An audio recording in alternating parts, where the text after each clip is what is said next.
ये है खबरों की खबर और आप देख रहे हैं खबरों की खबर टीवी। अस्सलामु अलैकुम नाजरीन, आप देख रहे हैं खबरों की खबर टीवी। मैं हूं आपका मेज़बान फैज़ुर रज़ी। अब वक्त है औरंगाबाद हेडलाइंस का, जहां हम आप तक पहुंचाते हैं शहर और अतराफ की अहम और ताज़ा तरीन खबरें। औरंगाबाद में मतीन पटेल मकान बुलडोज़र मामले में नया मोड़ आया है। औरंगाबाद में मतीन पटेल से जोड़े गए मकान की बुलडोज़र कार्रवाई ने नया रुख इख्तियार कर लिया है। मकान के असल मालिक हनीफ खान यूसुफ ने अदालत से रुजू किया है। उनका दावा है कि कार्रवाई मुकर्ररा वक्त से पहले की गई। मुतासिरा फरीक ने कहा है कि उन्हें दस्तावेज पेश करने के लिए मुकम्मल मोहलत नहीं मिली। इस मामले पर औरंगाबाद बेंच में भी समाअत होनी है। शहरियों में इस वाक़े के बाद कई सवालात पैदा हो रहे हैं। औरंगाबाद में गैर कानूनी तामीरात को कानूनी बनाने के मंसूबे में लोगों की दिलचस्पी कम होने लगी है। पहली रियायत की वजह से बड़ी तादाद में लोग दरख्वास्त जमा करा रहे थे। अब हर हफ्ते सिर्फ चंद दरख्वास्तें मौसूल होने की इत्तला है। शहरियों का कहना है कि रियायत कम होने से दिलचस्पी भी कम हो गई। इंतजामिया का कहना है कि आवाम को सहूलत देने की कोशिश जारी है।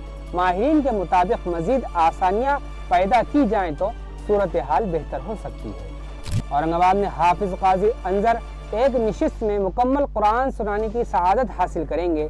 औरंगाबाद की मस्जिद उमर बिन खत्ताब सेंट्रल नाका में एक रूहानी तकरीब मुनक्किद होगी।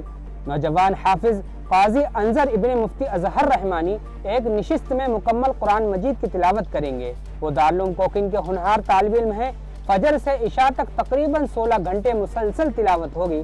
शहर के दीनी हलकों ने इस अमल को काबिल सताइश करार दिया है। लोगों की बड़ी तादाद तकरीब में शिरकत की तैयारी कर रही है।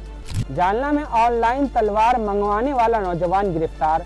कदीम जालना पुलिस ने एक नौजवान को गिरफ्तार कर लिया है। गिरफ्तार नौजवान की शनाख्त संतोष जाधव के नाम से हुई है। पुलिस को इत्तला मिली थी कि वो अजीब अंदाज में इधर उधर फिर रहा था। तलाशी के दौरान उसके पास से तलवार और दीगर तेज धार हथियार बरामद हुए। पूछताछ में मालूम हुआ कि तलवार ऑनलाइन मंगवाई गई थी। पुलिस ने मुकदमा दर्ज करके मजीद तहकीकात शुरू कर दी है। नाज़रीन, आज के लिए इतना ही, लेकिन खबरों का सफर यूं ही जारी रहेगा। फिर जल्द मुलाकात होगी नई और अहम अपडेट्स के साथ। अगर आपको हमारी वीडियो अच्छी लगी हो तो अपने दोस्तों के साथ जरूर शेयर करें। मजीद खबरों के लिए हमारे चैनल खबरों की खबर टीवी को सब्सक्राइब करें। अस्सलामु अलैकुम।